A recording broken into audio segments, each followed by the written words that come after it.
Hello, everybody. Welcome to Yes, Have Some Toy Anxiety. My name is Craig Goldberg. Welcome back to the show. We are not live this week.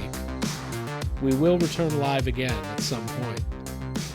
But I'm excited to be talking to Ryan, a partner in this toy anxiety experiment that I think is going pretty well. I would give it a 10 out of 10. 10 credits, as we say on Midnight Mando. But we've been busy lately. Ryan, how are you doing? We've done a lot of podcasting, a lot of Midnight Mandoing, a lot of Monday Mandoing. Yeah. Mandalorian is taking over our life. How are you feeling with everything? Oh, dude. And every day is like, it's not quite Christmas, but like, thanks to like Mando Mondays. Yeah. It's like an advent calendar. It's like a countdown. Yeah. And like, we open up our servers, you know, our screens, whatever, your phone, whatever you're using on a Monday morning, and you get to see where your money is going. Right. Like, how am I going to lose money today? Yes. And it's like this like vacuum that just sucks up your cash. Right. And you take a look at it, you get excited. Yeah. There's these cool announcements and all this stuff where you went like a year ago, or it wouldn't be a year ago, it'd be less than a year ago, but almost a year ago, and you'd have been, I want that as an action figure, and now we're getting it. Now it's coming. Now it's time. Now we got to put up or shut up. Yeah. Hasbro was like, we made $11 million on the Razor Crest. Give them one vintage collection figure. Yes! And let's make sure it has nothing to do with anything. How about a snaggletooth? No, we will be getting more Mandalorian vintage collection figures for sure.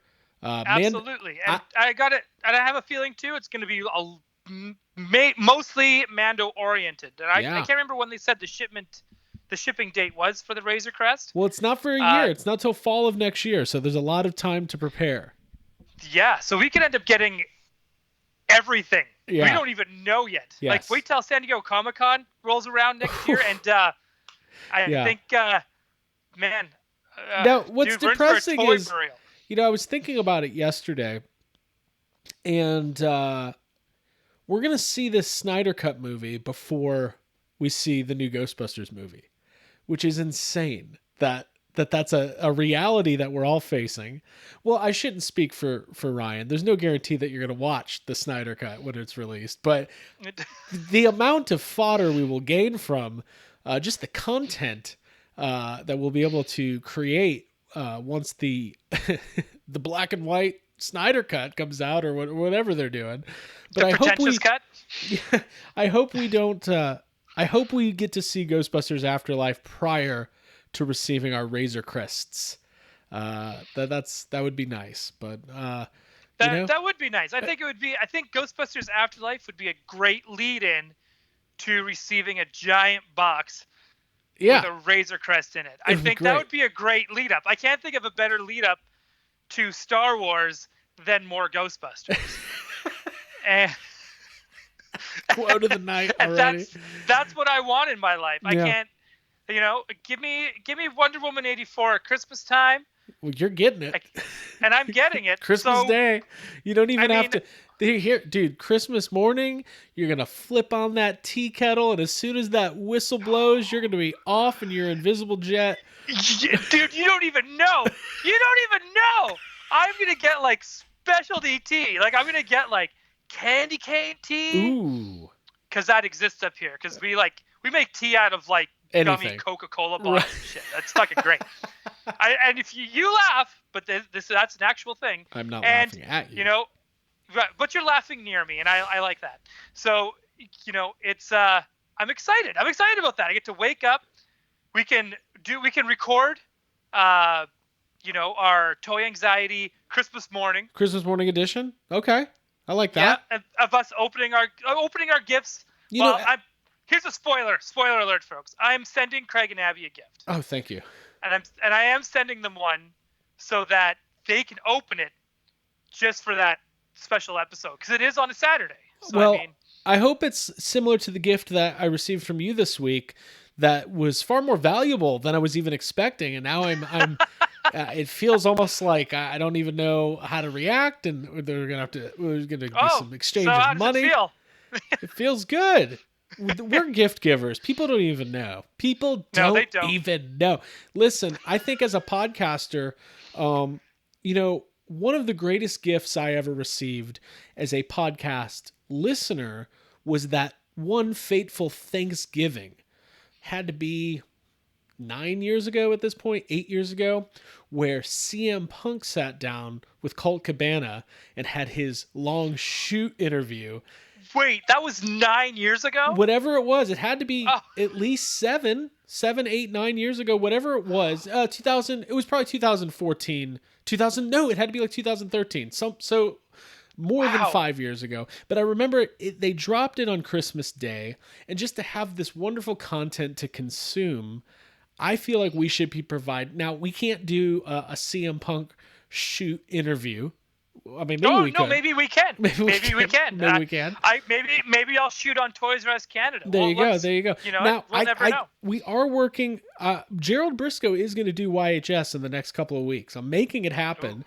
And that's just going to be fun. I don't know if it's going to drop on Thanksgiving, but maybe we'll make it that. But anyways, I think we've got some good stuff coming up. Love the holidays. It's been quite a year. I'm very happy with what's going on with YHS, and I love doing Toy Anxiety. So, but yeah, it's this Snyder Cut thing, and then Wonder Woman announcing today that it's going to be on Christmas Day, HBO Max, which, listen, a lot more people are going to see Wonder Woman than I think would have. So that's a good thing. Yep. But yeah, do you think they're, well, I know it's more of a YHS conversation, but I think, but this conversation got brought up at work, and as some of you know, for any of you new listeners out there, I do work in film. And a lot of us were talking about this whole thing of Wonder Woman being released on HBO Max and how that's going to change, how that might change things, seeing as Mulan did really well. If this does really well, we don't know how this is going to affect theaters moving forward. Right. And, it's going to be pretty interesting to see how it does. And did Warner Brothers have other plans coming down the road that they can't, sleep on? Right. And I think that was another thing too. Like maybe they're just pushing this one out just to kind of get it out. Well, because MCU is going through something where, this was the first year in since 2008, there was no MCU content. And I mean, what was the last MCU related property? I guess it would have been Far From Home, right? Spider-Man. Yeah. But I think this works. I think this year off for MCU is perfect. Yeah. But you could be right that they've got other plans. They're developing this Flash movie and everything else that they've got. They've got Suicide Squad coming out later this year. And I'm sure that, they need to get Wonder Woman out eventually. And the way the not to get into anything too serious, but there's been some really positive developments in medicine and vaccines and things of that nature this week. So I'm very optimistic that sooner rather than later, we will be back in theaters watching movies the way they're meant to be watched, on our iPhones in the bathrooms at the movie theater. That's how I do it. So, well, listen, let's get into some toy anxiety. That's why we're here. God damn it, we're here to talk about toys. Now, before we get into our we can flip around the order a little bit. I've been doing some rearranging in the toy room, and I get very consumed with the notion of running out of space. We refer to that as space danger here at Toy Anxiety, and it's happening more and more where I'm running out of DTOF room. I'm trying to consolidate. I'm combining squares. I'm making cuts. I'm selling some stuff because we've got all of these lines that we collect. We've got Black Series, we've got Vintage Collection, we got G.I. Joe, Power Rangers, Masters of the Universe, all this modern stuff, plus all of the vintage stuff we like to collect, all the Batman stuff and everything else, all the NECA Back to the Future. There's just a lot happening right now in toys. But I bought something earlier this week, and it won't be here for a couple weeks, but I did want to talk about it a little bit. There was this auction for Bill and Ted Face the Music, where they auction off all this production use stuff. And I don't really get into, this isn't really toys, and I don't really do a lot of screen used props and that kind of stuff because it's very expensive and it's not a road that I have any, I'm going to say no business going down, but I don't have the money to go down that road. But I did pick up something that I thought was cool from the Bill and Ted auction. So I am clearing out some room in one of my DTOF squares to have a nice little dedicated Bill and Ted. I've got my Bill and Ted Kenner action figures, and under that I will have my Bill and Ted NECA figures, and then some of this stuff that I got in this auction. But it kind of got to me thinking, so hold on, let me grab this real quick. As I was cleaning out one of my DTOF squares, I came across a couple things that I had. There's these 3 things that I had. God, let me grab them. That I need a dedicated DTOF dedicated to one of my favorite people in the world. And it just dawned on me that that person is Dan Aykroyd. Now, what I'm holding, I remember when you got those. Right. So what I'm holding right now is a mint on card Beldar Conehead action figure, and I also have Primat as well, mint on card, and it got me thinking it would be really cool to have a DTOF square dedicated to Dan Aykroyd. I've got some signed Dan Aykroyd I've got a Ghostbusters DVD signed by Dan Aykroyd. I could get a Crystal Head vodka bottle. I really want the rainbow patterned Crystal Head vodka bottle. I could put it in there. And of course, the centerpiece, which I don't even know if I ever talked about on YHS, so we can talk about it today. One of my favorite collectibles, my Playboy magazine. What is this? August 93, featuring Beldar Conehead, Dan Aykroyd himself, and Pamela Anderson right on the cover. At one time, this was a very rare issue of Playboy.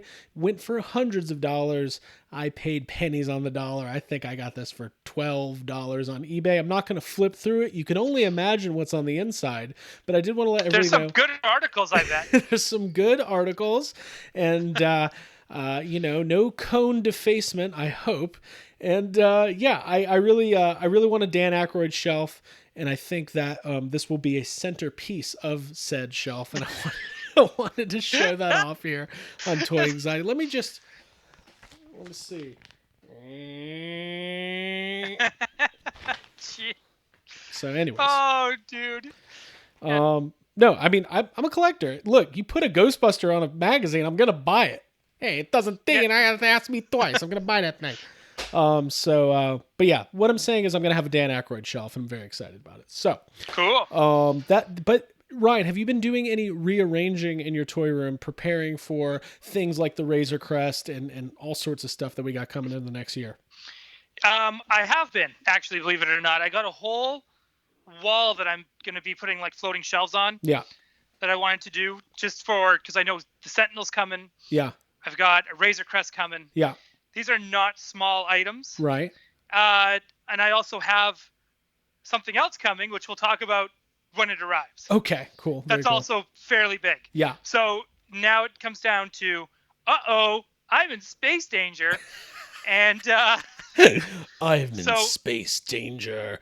We need a little bit of music for the space danger. I was kind of hoping to have it ready by, this week already. Yeah. But we kind of went on some kind of lockdown in the province that I live in. Okay. Where they actually don't want you leaving your neighborhood. Right.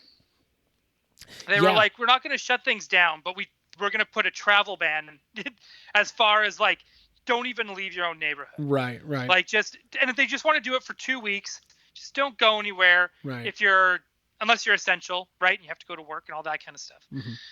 So I am going to do as Dr. Bonnie says, because she's awesome and it's smart to listen to her. Yeah. So going to do that first. I'm hoping not this weekend, next weekend, I'll be picking those up, doing some setups, and I can't wait. Yeah. I'm excited. Well, this was a really big year for me in my collecting. I was able to kind of envision, I had the time and some of the finances to be able to get my toy room into what I envisioned it always being. I was really fortunate to move into this house a couple years ago and finally have hardwood floors. And, one of the problems with when you have a toy room that's carpeted with shelves in there it's really hard to keep things steady and even. And if you have a detolf on a carpet and you walk by it, it can, it's just one of those things. So I was lucky to have the hardwood floors and was able to invest in the shelves that I wanted and really kind of, I feel like I upped my collecting game. Now what I'm doing is I'm definitely not taking time off. I will never say I'm taking time off from buying toys, but I am slowing down and assessing where my collections are at, what is bringing me happiness, what is bringing me joy, and trying to mentally prepare for this coming year where there are multiple ongoing lines that I am collecting that are releasing figures on a very regular basis. And I need to make sure that I'm still fully in on that.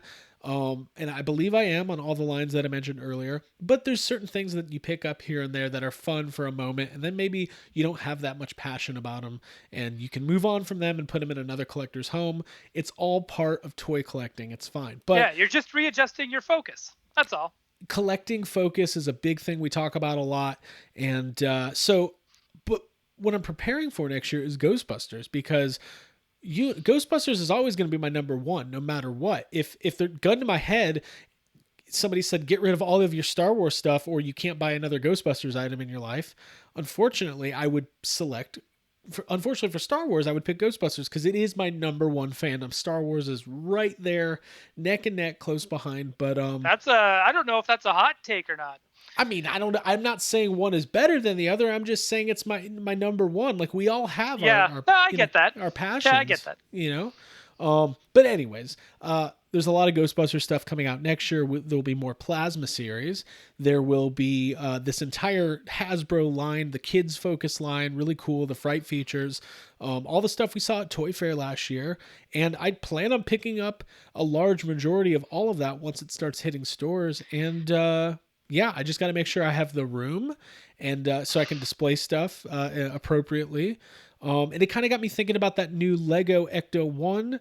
I wanted to talk to you a little bit about that, Ryan. What is your opinion on this new release? I'm not a big Lego person in general. I do have nothing but respect for the Lego collecting hardcore community, and I think it's really cool, and I'll probably end up getting it eventually, but it was not a day one purchase for me. Definitely not for me. Though I do enjoy Lego, like smaller sets. Like the Ecto 1 set was nice. I have like even I think the carbon freezing chamber. Just kind of. Now, is there Lego hallways? Are there Star Wars Lego hallways I could invest in? I don't think there is. Oh, but we know it's coming then. Just not yet. The guys from Hasbro are going to call Lego like, guys, we got an idea for you. Have you considered hallways? So before I started at working at Sony where I am now, I was working at other studios that were a lot more stressful, let's say. And so that's when I caught myself buying the most amount of Lego, because I would usually use that as like a way to calm myself down when I get home. Oh. Like, I'm just going to build some Lego and have some noise. Yeah. And have some tea and just relax. Because I would come back so wound up. Right. That I needed something, where with now I don't need that as much. So I haven't bought any like Lego in a long time. There's definitely a psychological component. It can be very nice to de-stress and put your focus in on building a Lego set. I do see the perks in that. And I think a lot of people who build Lego would say it's definitely something they use to calm down. Yeah. So when they announced this, I thought it was awesome. But I know like Lego collectors, like I know a couple, and the cars are a big thing, right? Like, because they come out with like the Porsches and Ferraris and all that kind of stuff. Yeah, this is more like the kind of the Black series of Lego, like a adult collector focused. Yeah, absolutely. And on top of that too, it's like even still different than the Batmobile they came out with, because the Batmobile and even the Batwing, I don't think they're still the same scale, because they still come with minifigures. Okay. And these ones are not meant for minifigures. Right. At all.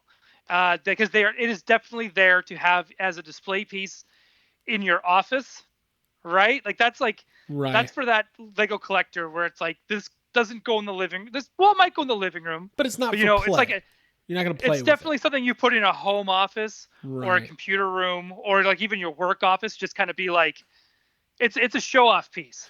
It's impressive, and it's a flex too, because they're not cheap. It's Lego, right? So right. I mean, $200 American or US, yep, whatever we are. right. It's not crazy expensive, but I mean, it's expensive enough.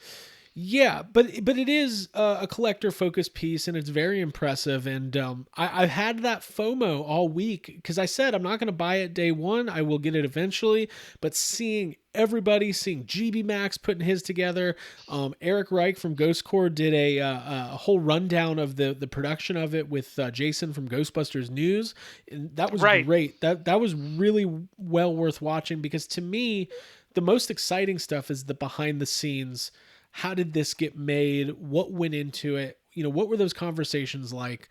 I really well. If you see his Lego collection, you could totally see him being like, "I'm getting this. Yes. This is getting made. Yes. I don't care if these other dorks don't get Extreme Ghostbusters Plasma Series. I am gonna get my Lego Ecto one. You know what? That's just it, right? And I love that. Good for them. Kudos to him. Yeah. Kudos. That's I'm jealous, really funny. Lord knows I would be getting Plasma Series Extreme Ghostbusters. Yeah. With a deluxe, Oh, imagine if I somehow was a decision maker on Hasbro's Black Series team. Oh my God. Oh, dude. Everyone would be getting a different Kitty Pryde every week if it was not to me. Yes. I know. I'd be doing I'd be like, all right, guys, so holiday Ewoks, where are they and why am I not holding them yet? Dude, I would just start making it a whole thing where it's like year-round holiday figures. I have the Padme Easter dress collection. This is going to be amazing. Can we please get more Padme figures? Can we? Dude, Queen Amidala for sure. And that is her episode 2 dresses. Come on, just do it.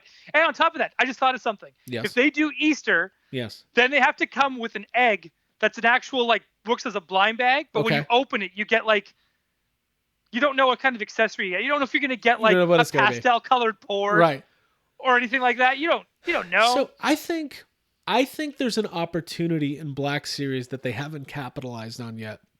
And I'm just kind of going off the cuff here, but why isn't, I'm trying to rack my brain.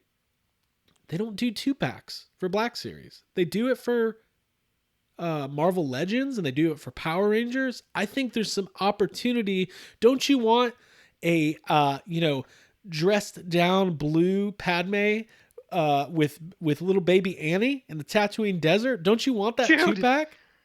I want the 2-pack of episode Attack of the Clones. I want Dex and Obi-Wan, but they did 2-packs before. They did Greedo and Obi-Wan. They did the Greedo Obi-Wan, and then but that was 40 years ago, right? We're talking it was a long time the ago. release. It was right after New Hope came out. And it was right after New Hope came out. Yeah, but they did the Forlom and Zuckuss thing this year. Those were repacks. But I'm kind of talking about the more traditional box set 2-pack that you see all the time with Marvel Legends. And let's face it, it would be a really good way to at least reuse, one. If they did a new 2-pack with a new Padme figure and then reuse the Anakin they already have from episode 2 with maybe a slightly updated paint job or something, I feel like I like to think he comes with floating pears. He has the hand with the pear. Oh dude. Oh, my heart. Dude. I want that. Or Dex and Obi-Wan coming up to mind. Rey and Kylo Ren in Last Jedi when they're back to back. Yeah. I think that would be a great opportunity for because we need a new Kylo Ren anyways. Right. With there's so many sequel trilogy figures we still need. We need an update. So the crate, what I'm excited about is the Black Series crate Luke is coming. It's been announced, but not officially announced. We haven't seen pictures of it yet. But the crate Luke is coming. It's a shame to me that we have not gotten the General Leia or the updated version of Luke Skywalker from not Force Awakens, from The Last Jedi. The one we have, the face is just not, it's just pre photoreal technology. The older Han Solo figure from Force Awakens, it doesn't have the photoreal technology, but it's a pretty good sculpt. They did a good job on that. But we've talked about it a lot. Even Luke, when he's like doing his fishing and stuff like that, like give me that Luke that comes with a fish, just a giant fish and a huge like spear. a jug of milk. Yeah, right. Yeah, there's a lot. It'll be interesting to see. That's so Mandalorian I'm looking at my Black Series shelf right now. It's so Mando focused right now that I don't know when the opportune time to revisit some of those missed characters will be. Like, I want another Jyn Erso figure that looks good. I want an updated Poe Dameron, but I guess time will tell. If that, what is that show going to be called with K2 and Cassian? Yeah, the Cassian Andor show. Yeah, I'm not sure what it's going to be called, but yeah. Right? Like, I mean, that would be a good time to, if it's going to be super secretive like Mandalorian was. Right. I mean, there's no better reason to, or better avenue to start opening up. Jesus, I can't speak today. Just to open it re-release. Up. Yeah. To re-release Rogue One figures. Yeah, well, we know the archive collection is ongoing, and there's the opportunity to re-release those. And then, the K2SO Black Series figure is incredible. That's one of the best. Like, they did such a good job on it. I remember when Toys R Us was going out of business here in the States. Listen to me, in the States. You could tell you hang out with somebody from Canada. I've never once referred to it as in the States in my life, but you could. I thought about army building K2SOs. Honestly, there was tons of them, but that's a great figure. You should have. That would have been awesome. So, but yeah, I think Black Series is going to be will remain one of my focuses. Now, we should let people know that as we gear up towards the end of the year, by the way, we will be doing some sort of Figures of the Year awards. We'll have to come up with our categories and let people vote. There's been some great releases this year. There's also been some duds we'll be able to talk about too, because you got to be honest. Gotta be honest. Gotta have some raspberries in there. It's then we'll do Peg Warmer of the Year. Oh, dude. Real quick, let's talk about Peg Warmer of the Year. We need some early candidates. Now, let me preface this by saying, just because it's a Peg Warmer does not mean it's a bad figure. It just isn't selling. It's sitting on the stands or sitting in the aisles of Walmart. Or Target, and I've got funny you say stands, because I would say Ray Stance from the Plasma series. I think the Ray Stance Plasma series is going to be a finalist. Gray Beast from the Marvel Legends Retro series. I will also put the Marvel Legends movie series Domino as a Peg Warmer of the Year. Oh, I was gonna say Mystique. Both of them. That should have been a 2-pack. Both amazing figures. I love Rebecca Romaine Stamos and I love Zazie Beetz. But for whatever reason, those figures are not moving. I find that weird too. Like, I'm not collecting the movie figures, but I've been tempted to get the Deadpool stuff because Deadpool's awesome. But because they made Cable a Walmart exclusive, I kind of just gave up, because I was like, I'm not going to start getting these. If I can't get Cable, fuck it. I'm not going to dive in. But watch, this weekend, I'm going to end. You're going to have that Cable figure. There's going to be a Megasonic Deadpool 2-pack in my yard or something. I'm trying to think which Black Series or Vintage Collection really is never Peg Warmer, although... no, because people are buying them just to prove that people buy them. Right. But I can find that Captain Rex anywhere I want to, like right now. Because it's everywhere. Same with odd enough out here, the Clone Trooper, just the plain white Clone Trooper. Yeah. And Cara Dune is she's warming them pegs pretty hard. Right. Yeah. Well, you can find the Cara Dune Vintage Collection exclusively on Parlor.com. So we're gonna go there. You're gonna go there. All right. I don't even know what it's Parlor.com, and it's pretty cool that they're having like a website exclusive figure there. That's gonna be like the Ollies or Big Lots. Like all the Cara Dune figures are gonna go to Parlor. Yeah, it's like, oh, I can get her. Oh, look at this, an exclusive John Tesh. This is great. Basketball. Oh my god. Oh god, we've crossed so many lines. That's fine. We did, and that's okay. Yeah, we're having fun.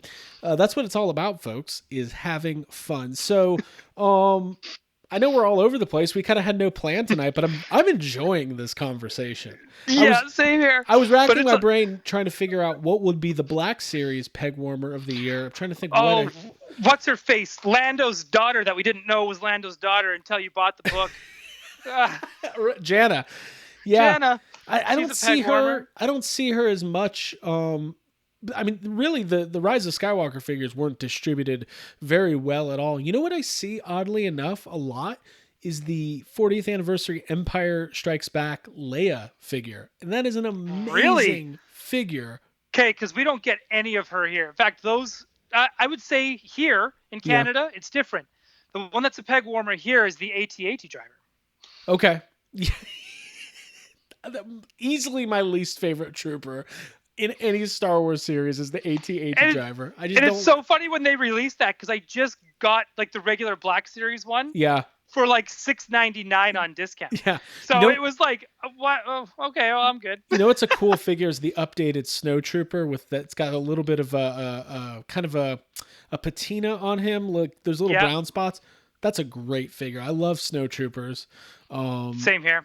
Or I should say classic Snowtroopers. Don't get me started on First Order Trooper design. I am not a helmet snob, okay? I'm not a Hob snob, but I do not like the updated trooper design. And call me a gatekeeper. I don't care.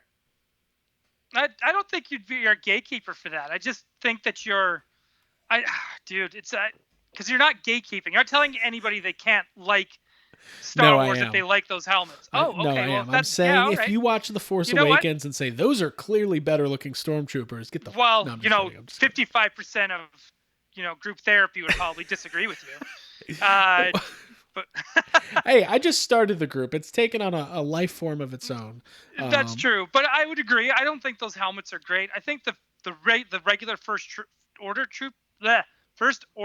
Stormtrooper helmets. Yeah.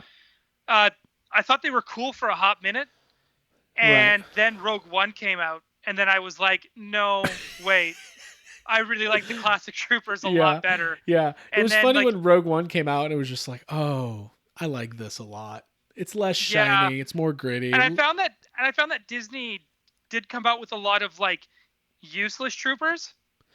Yeah. Right? Like there was the one in Solo that was on the bike, and it was like, oh, what did they call it? It wasn't even a scout trooper. It should have been a scout trooper, but instead they called it like a patrol trooper. Yeah. And I was like, really, guys? Are we right? Are we really scraping the bottom of this bucket here? I remember when Force Awakens came out, it was all about that flamethrower trooper, and then the one that had the baton, that thing. Traitor. Yeah. Yeah. Anyways. Listen, I like Force Awakens a lot. I love it, actually. I watched it the other night. But yeah, I like it so much that I decided to watch A New Hope instead. Yeah. We got Force Awakens 5-year anniversary coming up soon, so we'll have to do a whole episode dedicated to it. Oh, man. Can you believe that? Well, because we're not going to talk about it now, but I do want to get back into your mindset. I want to get inside of your headset. I want to know what it was like as a lifelong.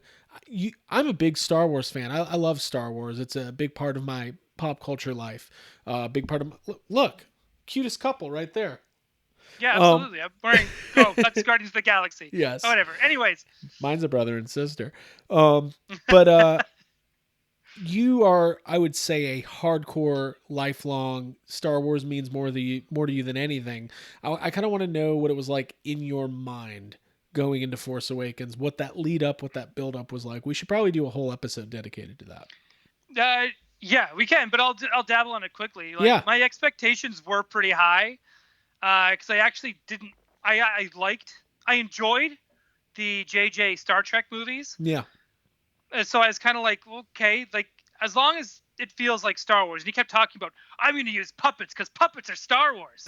And I was just like, okay, cool, whatever. Because I always feel like it's always good to have that balance between visual effects and puppetry. And I always find that the best of Davy Jones from Pirates of the Caribbean always comes to mind. And so I was kind of like, if it's going to be anything like that, then this is going to be great. And we got the original cast back. This is going to be great. You can't screw this up. And they screwed it up. But that's okay. It's not okay. I'm still actually always going to be a little salty and upset that we never got the original cast together in a room at the same time. That was their last chance. And like, and they can't go back. Like, there's no way. We're missing Peter Mayhew. We're missing Carrie Fisher. Right. Kenny Baker passed away shortly before that. Right. And it's kind of like, they had everything there. Right. And when you get the whole cast back after being told for years, for decades, that we were never going to see them ever again, especially with Harrison Ford. Yeah, I'm not doing those movies again. No, I'll do Indiana Jones, but I'm not touching Han Solo. He should be dead. Right? So when you're being told that for so long, and then all of a sudden it's like, oh, Harrison signed on, Carrie Fisher signed on, Hamill signed. You're just like, right. Yeah. So it was almost impossible to meet those expectations, but you got to think. But all they had to do was that. If you got those three in a room, the chemistry would have been. I mean, even a flashback scene with some de-aging or something like. But that's the other thing I don't like about Force Awakens as well. And Last Jedi, they did these flashback scenes, like nowhere in the first six episodes. Right. Do they do any sort of flashback? In fact, they tell you less to get you thinking more. Right? It's not like they did like, in Empire Strikes Back, like that bounty hunter I ran in at Ord Mantell, and they go, oh, quick little flashback.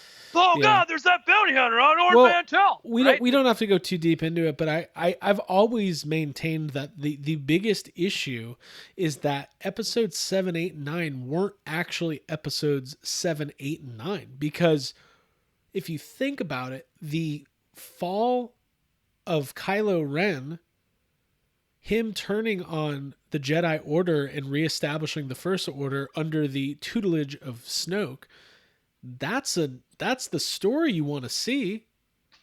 Like, what they showed us was like episode 10, 11, and 12. Like, there's a whole lot of stuff. There's a whole lot of shit. It was episode, huh? What? Huh? Anyway, so we'll have some fun talking about Force Awakens. And before we move on, because I do want to talk about weekly pickups as we move along here, I wanted to say thank you to Jake Stevens, who joined us last week on Toy Anxiety. Jake runs from forlumdezuckus.com. He's a huge Star Wars fan, toy collector, and really a great guy. That was a really fun episode. I really enjoyed speaking with him. Yeah, it was fun. And you can find that on YouTube and Spotify, wherever you get to your Toy Anxiety. And a little bit of a downer note, but we were wishing him the best. Pixel Dan on Twitter announced that he is dealing with a little bit of a health issue, a Bell's palsy, I believe. He is reporting it's a minor case and should be able to recover.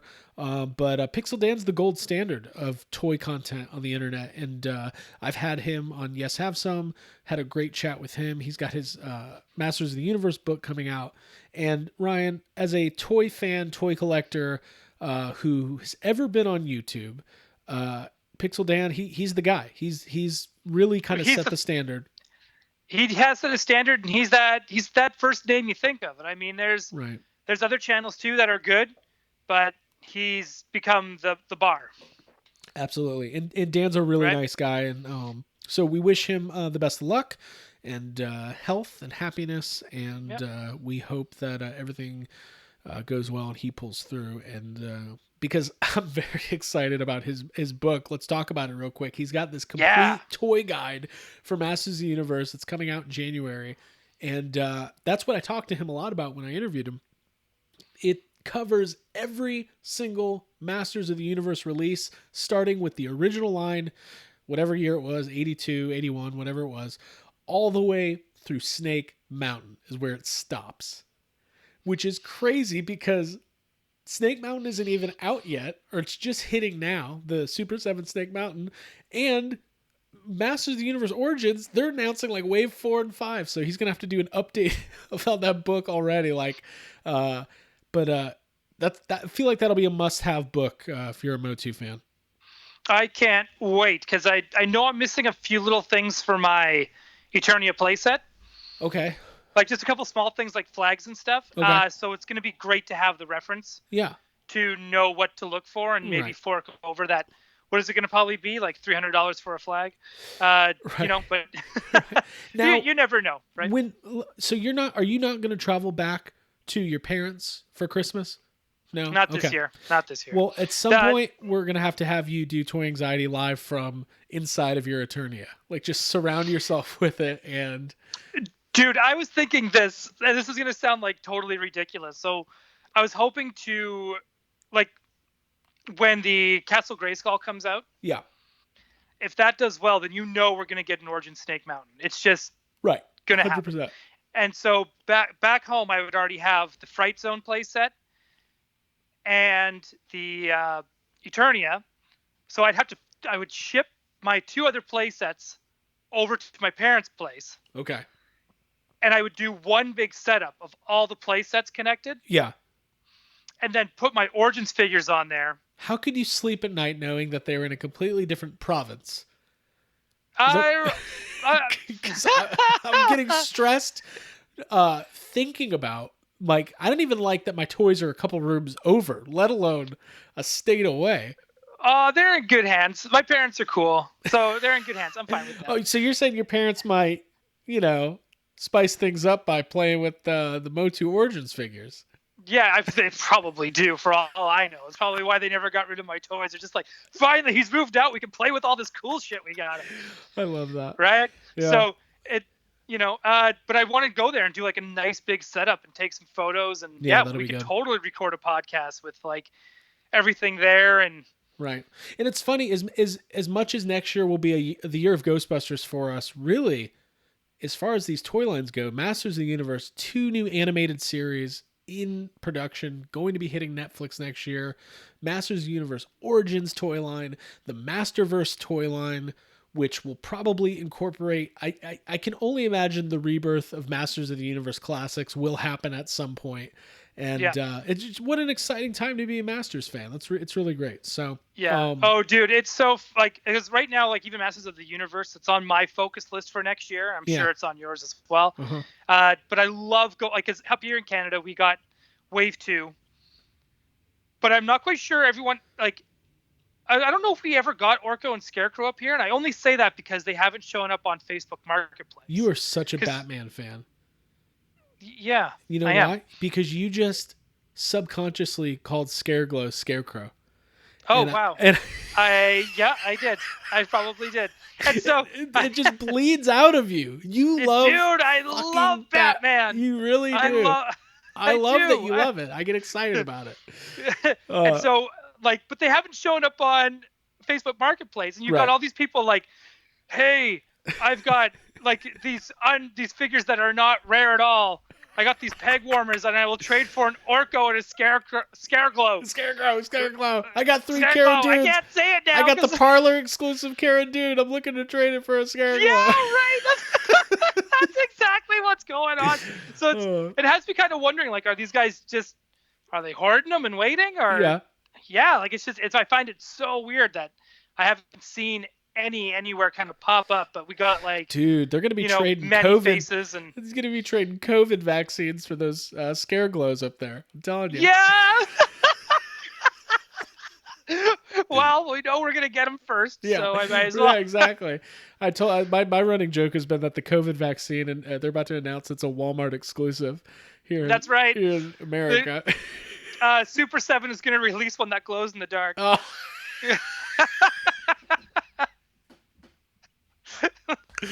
Dude, I wasn't gonna get it, but that shit glows.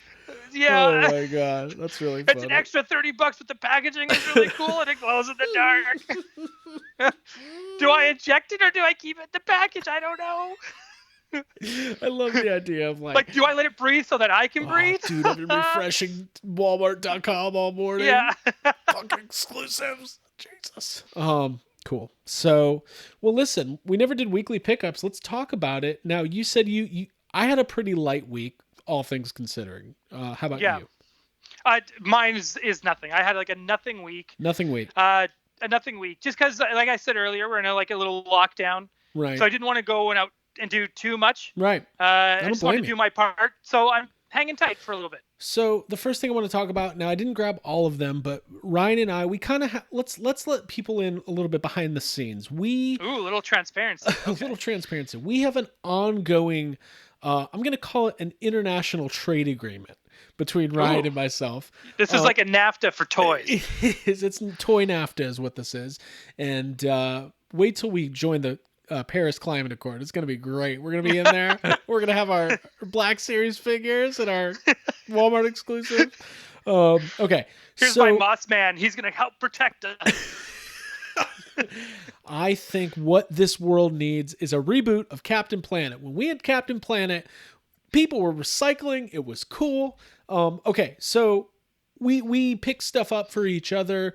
A lot of times there are toys that are really hard to find in Canada that I can find for you here. We do trades. Money moves back and forth. It's very fluid, basically. It is fluid. Yeah, I would say so. It goes pretty smooth. So I had been eyeing the beginnings of a Street Fighter G.I. Joe collection for a very long time. Ryan just so happened to have a bunch of mint on card G.I. Joe Street Fighter figures. You sent them to me. You didn't really want to part with these, but you explained to me why you were willing to let these go. So they weren't being displayed. Okay. And I love Street Fighter. If I was going to choose, if I had a top 3 video games, Street Fighter is definitely in that top 3.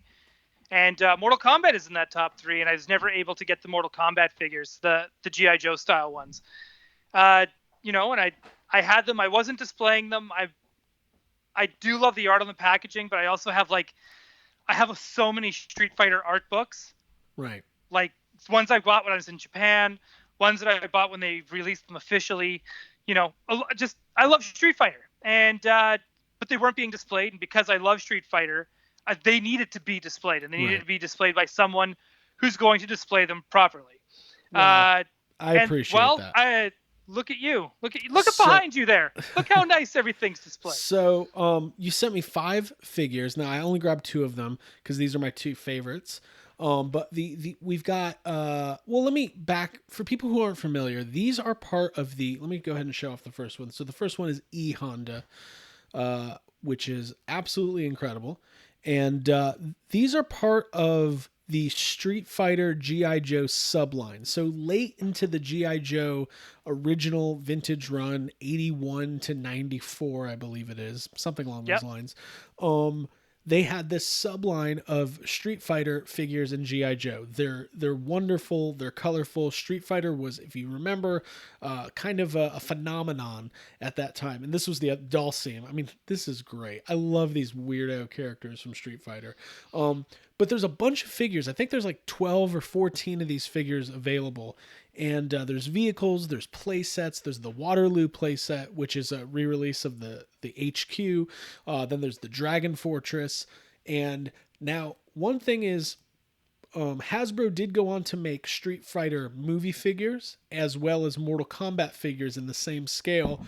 But those lines, though they look extremely similar and reuse a lot of parts from the G.I. Joe figures, they are not officially G.I. Joe figures. So I'm going to attempt to complete a mint on card Street Fighter 2 G.I. Joe collection. And Ryan, you have set me on my way, so thank you. I appreciate that.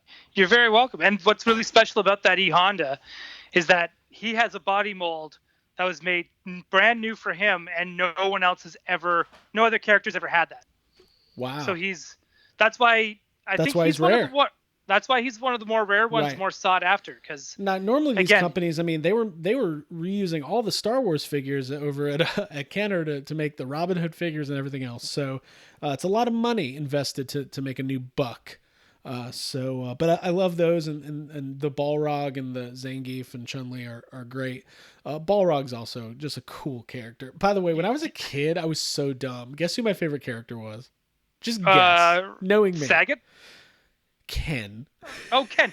Oh, dude, why are you mocking that? That's my go-to. Ken? He's so Ken's boring. My go-to. He's not. Boring. Ken works at the mall. Ken works at the pretzel store at the mall. Oh, dude, I'm offended. Maybe he doesn't. Maybe I'm just being self-deprecating. Maybe Ken's cool. You guys tell us. Leave us a comment. Who's your favorite Street Fighter character and why? Yeah, And let is us know. Ken And cool? my second choice is Chun-Li. Well, Chun-Li's great. Oh my god, I'm such a loser. I almost just said Sonya Blade. God, Yeah, now I'm cross-pollinating. Wow, what, dude? No, dude. Guile's great. Blanca's great. They're all great. Oh, dude, I would have guessed you for a Guile guy. Dude, I was all way about that. before I guessed you about Ken. I was all about that M. Bison life, dude. I love Gomez Adams. Come on now. Yeah. Well, let me talk about my other pickup here, because this was one that you and I went back and forth on, and I did not decide to get this before I decided to get the Razor Crest. But now that I've got the Razor Crest, and now that Boba Fett's a thing, bigger than ever he will be. That's how Yoda would say it. I got to be careful. The Star Wars Vintage Collection Slave One. Okay, that's way bigger than I thought it was. It's pretty damn big. Check this out. Now, I'm going to set it back down in a second. It does come with a display stand. You can display it that a ways or up ways. It's got some missiles, really cool details. I haven't even gotten into this thing. You can take off these panels. You can look at the inside cockpit and everything else. So now I did want to say this. This is, hold on. Those are about $150 new.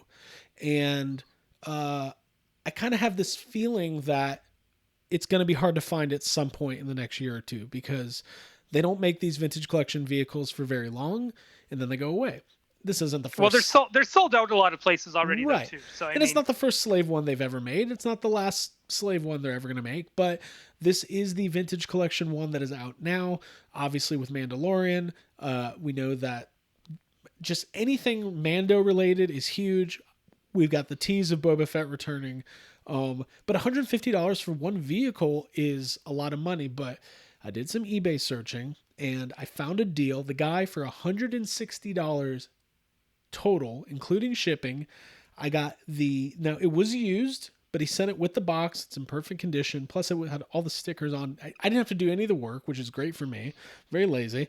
And, but it came with some figures, so I can show off those as well. Now, it came with, obviously, Vintage Collection Boba Fett, complete. Now, I don't know if this is the original release or the new release. It's been released a couple times, but Hey, can you flick that cape for a moment? Flick it?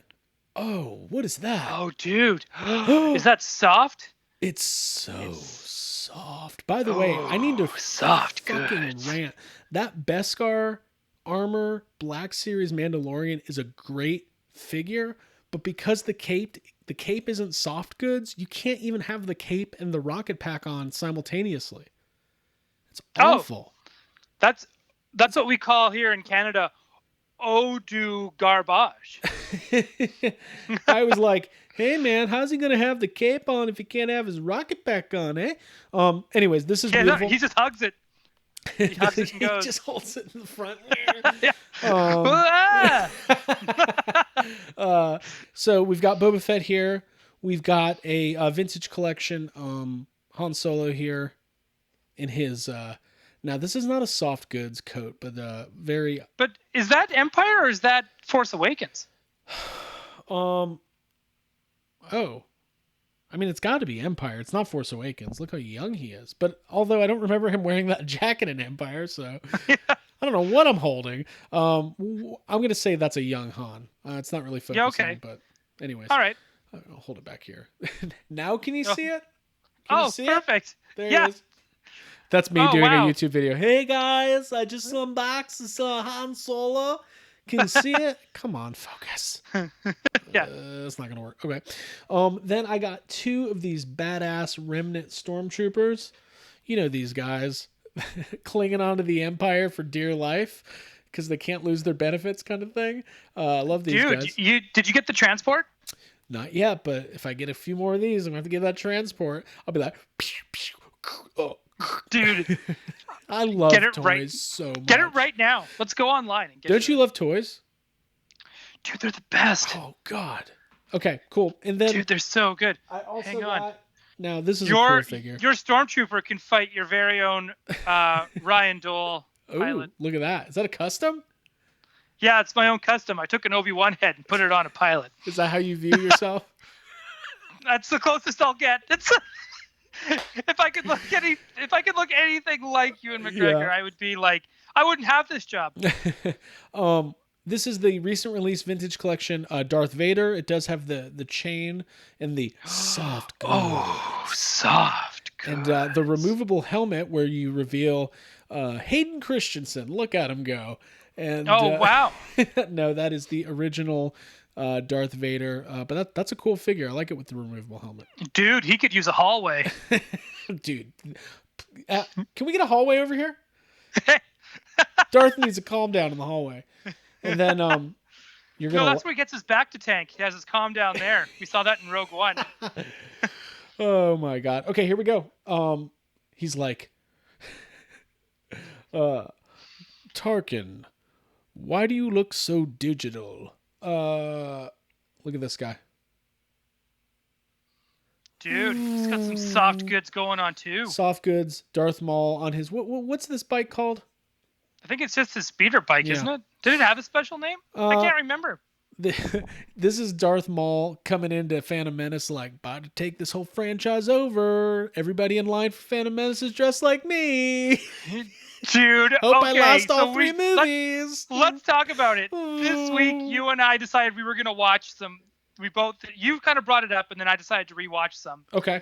Of the footage that people recorded and put on YouTube. Yes. Of the Phantom Menace Midnight Madness. No, it was called Triple Force Friday, I believe. Oh, zip it. Midnight Madness. Yeah, Phantom Menace. Midnight Madness. Not Midnight Mando. Not Midnight Mando. Just the madness. Yes. Like Macho Man. Where's Jake? And then, that people they haven't seen the movie yet. So everyone's just buying armloads of toys. Yep. And and it's great because at the people there at the FAO Schwartz one, for instance. Right. This is probably, when did Phantom Menace come out? May 1999. May 10th. So this was May 3rd. Like a couple days, maybe a week before Phantom Menace came out. They did the big midnight stores open. Yeah. Oh, dude, and I love it. It's like, and people start there, and people are just loading up, and they're trying to buy everything Darth Maul. Yeah. They're trying to buy everything Obi-Wan. Yeah. And R2D. It was wild. And so next thing you know, it's near the end of the video, and guys are coming through like, oh man, they're already out of Darth Mauls. And I was like, oh man, and hearing people like, hey, if you had a message for George Lucas, what would it be? Thanks, man. You're the best. These movies are going to be the best thing in the world. It's going to change everything. People are like so genuinely excited. Yeah, dude, it's like, kind of it's literally, I was reading this article of Chris Columbus, the director of Home Alone, was talking about when they first screened Home Alone 2, like the preview screening when Donald Trump showed up, the entire crowd cheered. Like, over time, sometimes opinions change of people. And, it's in the arc of George Lucas and his relationship with Star Wars fans is so interesting to me because a week before the Phantom Menace came out, dude, he couldn't do any wrong. He was a modern day Messiah. He was walking on water, man. He totally was. Yeah. Because he could do no wrong. Right. He absolutely could. People forgot about Ewoks. People loved Ewoks by that point. People were kind of over it. And then Phantom Menace happened. And yeah, it was divisive. And then all the prequels happened, and again, they were divisive. But I find the prequels are still less divisive. I would say because I think people have come back around and come to appreciate them. So there's a lot of moving parts to talk about it. We probably need to dedicate an entire episode to talking about Midnight Madness. I want to review people's experiences. Oh, dude, and we will, because there's some great ones. Because there's some really, I please go to YouTube. There's so many of these videos, and it's like the interviews with the people who like work at Toys R Us. Like, we've been setting up these toys all day. Oh, they're coming in. And, like even the ones where they have like the official news there, and they're just like, and we're here to talk to the fans who've been here since 5 p.m. this morning. And it's always like this. This is Daryl. No, Daryl, you're a big Star Wars fan. Yeah, I like Star Wars. No, why are you here? I kind of want to get all the toys. Like, all their heads are like, we're paying for our kids' college with these college, bad boys. Like, absolutely. And I love how they're just like, yeah, they're all doing that same voice of that. Oh, I can't wait, and my buddy's coming, and and we got a plan. And I love hearing the guys that have like a plan, they put a plan and then together. they talk about their plan, dude. Like right with the guy next to him. Like, here's the thing: Fanboys is a great movie. The story of the four young men traveling across the country to watch to steal a copy of the Phantom Menace. I want to see a Fanboys, the Rogue One of Fanboys, about a different group of people who are trying to make their plan to go to Midnight Madness. That's the movie I want to see. Dude, I think we should just write it. We should just make it. I'm getting every fucking Darth Maul they have, dude. I swear to God. But anyways, yes, Star Wars fans. Ryan, let me ask you this, and then I want to. We got to do our comments before we wrap up. Right. When the special editions first came out, because you're a couple years older than me, you might have even better memory of this. Oh, I remember them very, very, very well. Now, was there hesitation about the prequels based on the changes that were made in the special editions, or did people kind of just chalk that up to like, hey, whatever, not my thing, or I love them, or what was that all about? People seem to be a little calmer about the changes. I think more people were just calmer like, in general 25 years ago. Yeah, the 90s, everyone didn't give a shit, right? Right. We were too busy listening to Nirvana and just being angsty for no reason. Yeah. Like the 90s was like and watching Jerry Springer and Howard Stern, like everything was so different in the 90s, right? Yeah. That's why shock jocks existed, because we didn't give a shit. Right. Shock jocks, right? Jerry Springer, Howard Stern, WWE, right? Or WWE, all that stuff. Attitude Era, South Park, Limp Bizkit. Yeah, like no one gave a shit about anything or anybody. So it was kind of like you make a change, like adding a CG Jabba the Hutt. We're not quite there yet, even though people seem to think we were. Right. Like, oh, Jurassic Park was awesome, so we're ready. Right. We're ready to go full digital, and it wasn't. But at the time, it was kind of like, oh, this is exciting and kind of new, and not thinking anything of it, that this was going to be a thing that happened every 5 years. They re-release Star Wars, right? Like, so to us, it was just kind of like, this is cool, and I really love Star Wars, so I'm just excited. I'm just happy to be here, right? And even when I left Return of the Jedi, here's the best part about Return of the Jedi: if you went opening night, you got a theater edition Luke Skywalker. Okay. Which I have on card at my parents' place. Who still have it on display. Christ, you saw Jedi in theaters? No. Just the theater, not the special edition. The theater edition. The theater edition toy. Okay. Of Luke Skywalker. Gotcha. So, I was all backwards. So you're talking about the special edition Return of the Jedi. There you go. The special edition Return of the Jedi. If you went opening night, you got a special edition Luke Skywalker action figure. Gotcha. Right? So, okay. You got those. And then I remember leaving and just kind of being like, yeah, that was awesome, because Ewoks and Jabba the Hutt and Return of the Jedi. And even though I was kind of like, ugh. And that's the first time I ever watched Star Wars. It kind of went, because I didn't like the new band. And I know Abby, I know Abigail Gardner. I know she loves that scene. Right. She said it. But I remember just being like, man, that's so Looney Tunes. Right. It's almost like too much. Right. Like, right? They almost like went too far with the cartoon. Went a little too far. Yeah, I agree. Yeah. I agree.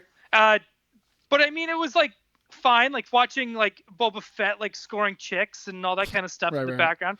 Like, it was all kind of fun. And then, but when we left the theater, I remember my friends and I talking more about the scene of Coruscant, seeing Coruscant for the first time. Yeah. And them tearing down that statue of the Emperor, and everyone being like, holy shit, was that Coruscant? Right? And then the Monopoly came out, and the Boardwalk and Park Place, like those were Coruscant locations, and it was like, is that what we're going to get in the prequels? Is that what's coming? Right? Because, he only announced the prequels right in when the THX movies came out, because they had those interviews with George Lucas before each film. He's like, I love those interviews.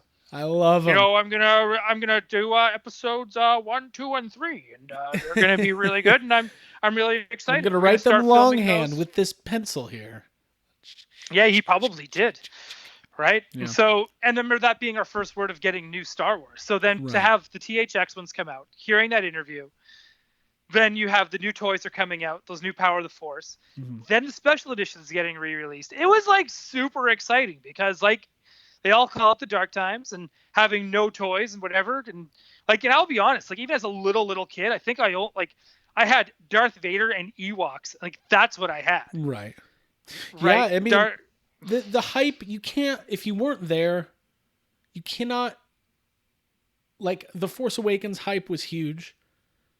Did not compare to Phantom Menace. To me, like that Phantom Menace hype, reading Toy Fair magazine, seeing that first, I think actually Troy Benjamin, star of Midnight Mando, was talking about it. Was it on the Crossrip this week? He was talking about the first Phantom Menace, the battle droid preview figure. And I also I have the Mace Windu still in box, and that's one of my favorite figures that I own. Dude, they're great. They're great. Because it was just like, I love them. These are the first toys for a new Star Wars movie. Do you understand why this is the most important thing that's ever happened to me besides Jay and Silent Bob? Because that's who I was in 1998. I was like, there are Star Wars and Jay and Silent Bob are the most important things in the world. Dude, that is totally true. When you say it's also Jay and Silent Bob, when I think about high school, my last 2 years of high school, it was like no one really gave a shit about me in high school because I was just that dork who wasn't banned and read comics and he's loud and whatever and didn't give a shit about people. Yeah. Because I really didn't. I didn't give a shit. I was just me. Yeah. And then none of those people have podcasts. You know what they have? 10 kids. None of those people. I don't even know if they even exist. So, anyways, they're just made up. And then I watched Mallrats. Yeah. Which I thought was kind of funny. And I kind of led off to some people like, oh, dude, you got to watch Mallrats. Right. And then they did. And all of a sudden, boom, everyone was talking about Jay and Silent Bob. All of a sudden, everyone's like, oh, now I get Ryan with the Star Wars references and the comic books, right? Because of Brody. And Brody made me he didn't make me cool, but he made me somewhat more accepted. Well, because at the end of the day, Brody read comics, was obsessed with Star Wars, loved buying bootleg Godzilla movies at the flea market, but he also was dating Shannon Doherty, and she's hot. And like, I was like, dude, he's having sex too. This is great. I want to be Brody. I think that's what it was like. Because even like by that time too, like here I am, this small town kid, girlfriend that lives in the city, so dating the city girl, right?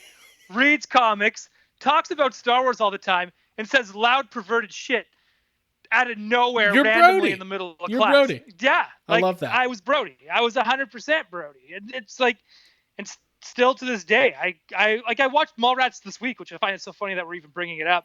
And I was like, and I could just sing along to that movie. I could leave. You just know every word. Go downstairs, go grab a soda or something like that, come back upstairs and just be like, I know exactly where I left off. Like I could just, I was already hearing it when I left and came back. Right. Like, I mean, is there anything more relatable than waking up at 2 PM and immediately looking for your Sega controller? Oh, dude! The Hartford, the whale. They only beat Vancouver maybe once, twice in a lifetime. It's so right? Weirdly Canadian too. I love it. Yeah, it's so much fun. Well, listen, these are some fun topics that we've covered tonight. I said I didn't know if we had an hour in us, and we're at an hour 08. So, then let's read some things so that people can get on with their day and get ready for Midnight Mando on Friday. Yeah, we should talk about that real quick. Listen, if this is your first time joining us for Toy Anxiety, make sure you subscribe to the channel. We are doing Midnight Mando every Friday night, midnight Eastern, 9 p.m. Pacific. We recap and review the entire episode that is released that day. Troy Benjamin from the Ghostbusters Interdimensional Crossrip joins us. It's live on YouTube. We've got a great, fun chat going on. And it's really been so much fun. I really enjoy doing that. And obviously Toy Anxiety. And yes, I have some podcasts. Subscribe, find us on your podcast app or here on YouTube. And like I said, leave a comment. I want to know who your favorite Street Fighter character is and why. That's the question I'm asking this week. And by the way, like 10 times in this episode, I was like, oh, we're going to have to do a full episode about this. Full episode. Well, let's write these things down so we can do those full episodes. Dude, it's just going to come down to when Midnight Mando ends, we'll do just a couple Star Wars specific. Of course, yeah. I want to do a Midnight Madness. I could, every Friday night at midnight, join us as we talk about what it must have been like to buy those Phantom Menace toys at midnight. Although, I think I probably did. Like, I definitely bought them week 1. I don't know if I was there at midnight. When we do that episode, I will have stories, and it will be so much fun. Battle stories. Oh, I love dude, and again, we're going to go back to my parents' place again quickly, because at my parents' place, I've got like that. Do you remember the Darth Maul bank? Oh, yeah, of course. Where you press the buttons and he like, chunk, chunk, chunk, chunk, chunk, chunk, chunk, right? Yeah. Dude, great. Totally got that. The thing's love like, that. I got so much Phantom Menace stuff at my parents' place, and I love it. That's why I don't like to take it back with me, because I like going back to my parents' place, seeing it. It's like I died in 1999 and they left my room the same way. So I love it. I love that. Hey, listen, we're going to move on to our final segment. This is a very popular segment here at Toy Anxiety, where we scour the internet, the message boards, the Facebook groups, the Instagram threads, for some of our favorite commentary on things toy related. And we like to have a lot of fun with this. Ryan, do you have any comments lined up this week? I do. This one's on Dan Yun's Twitter account. Dan Yun is part of the Marvel Legends marketing team. You see him on Fan Fridays and all that. Hold on 1 second. I've got an intruder. What are you looking for? I need a phone charger. Abigail has. I've had my it's right there. It's right. Where did Playboy come from? Can I have that too? While you're busy. Abby's looking for the Dan Aykroyd Playboy. Can Very you make sure she professional doesn't drop it in the tub? Thank you. There you go. I can now respond to people on Instagram. Abby couldn't join us tonight. My toy anxiety, I love you. It's my birthday Friday. All right. Dan Young, he is a Marvel Legends. He's on the team there. He's one of the heads of the Marvel Legends team over at Hasbro. And I think we're going to need a little bit of emotional piano music to read these comments. What do you think? Sure. Let me know when it's ready.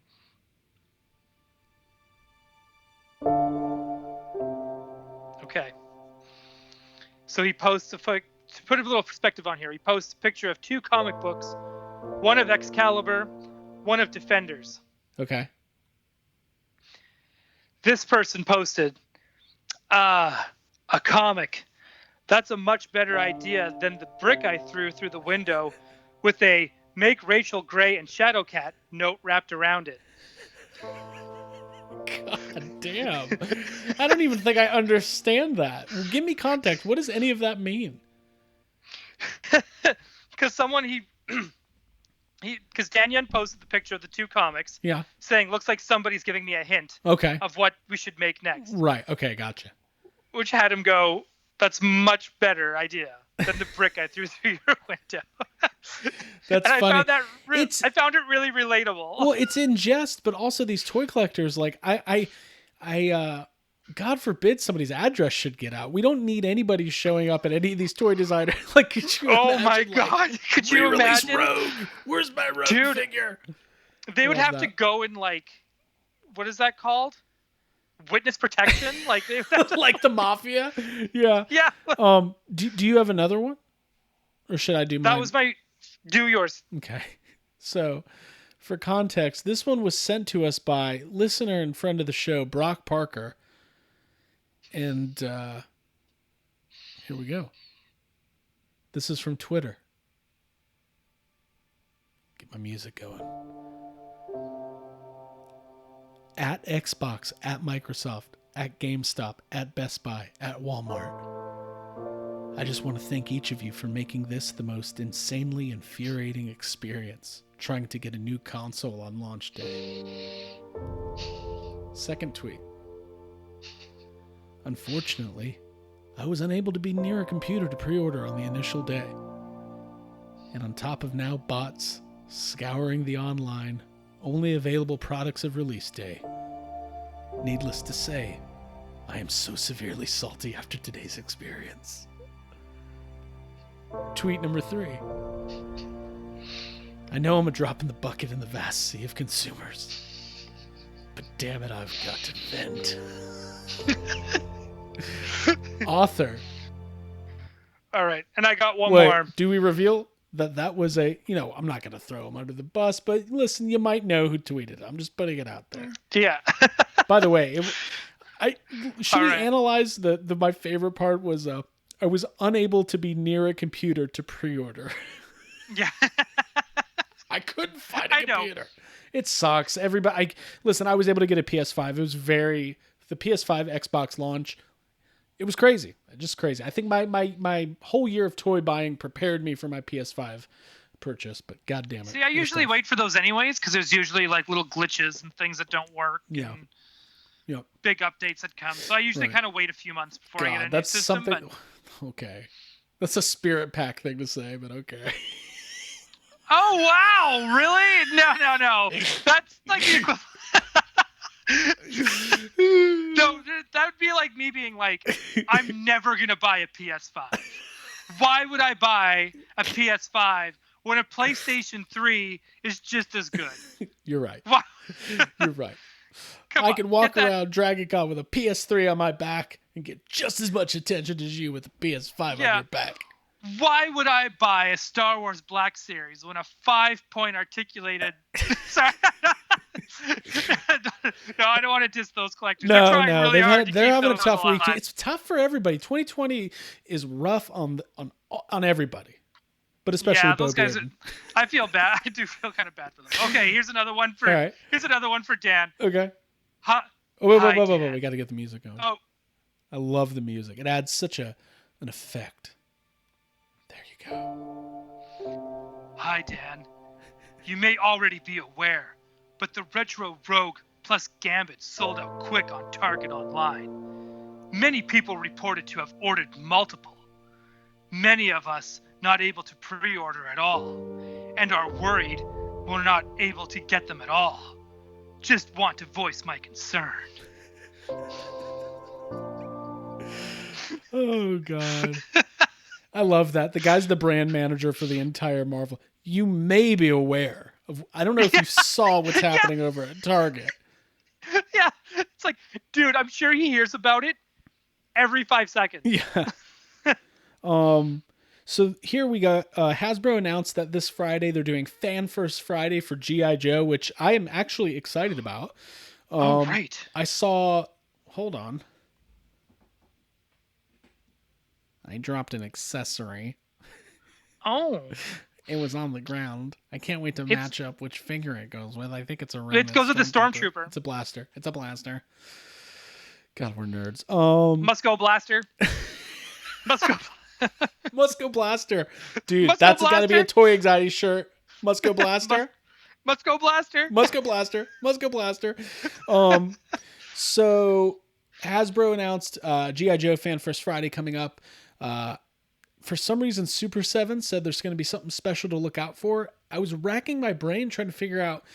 Listen, Hasbro has now licensed out Power Rangers to Super 7 for reaction figures, but there's no way that Super 7 is going to do G.I. Joe reaction figures, because G.I. Joe figures are reaction figures. Like, that would just be retro G.I. Joes.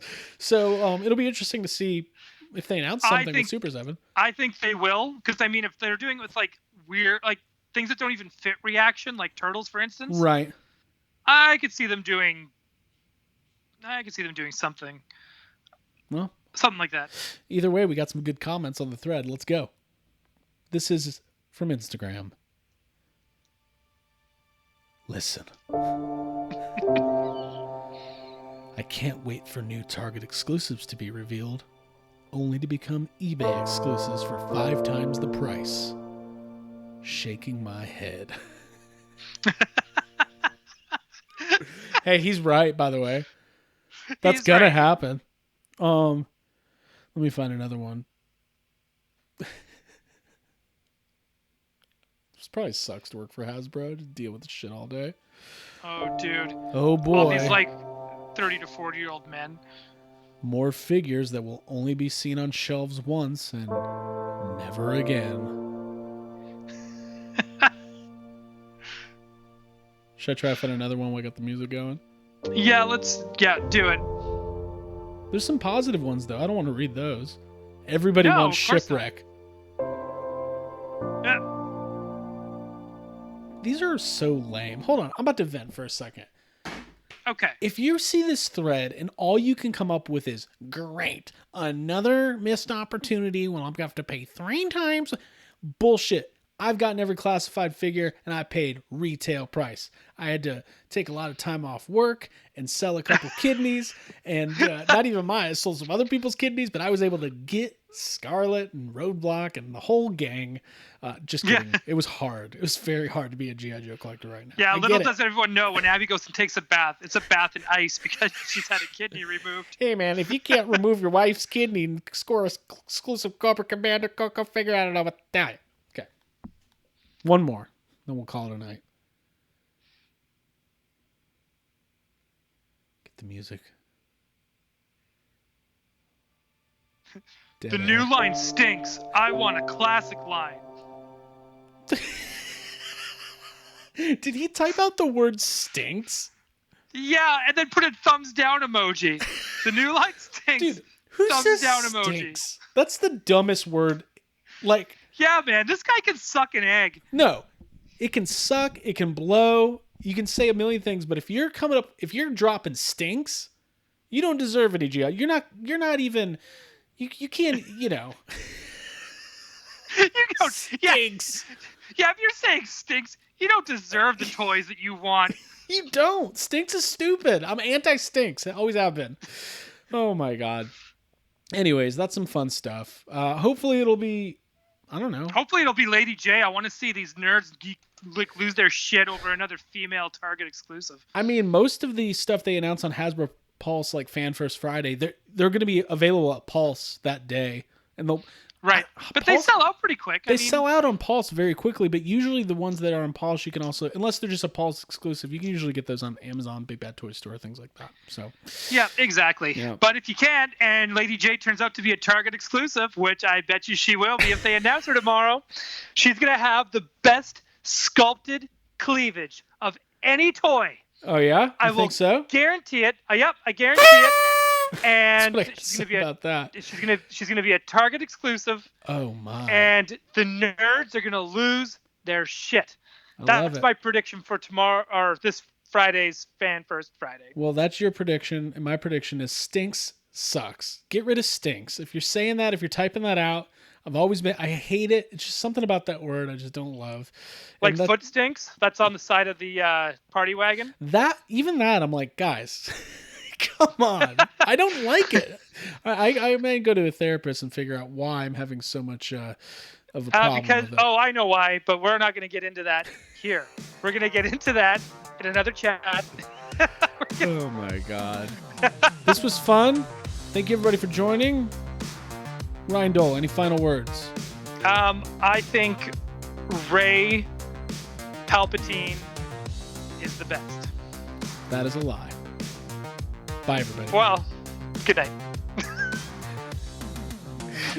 Hold on. There we go. There we go.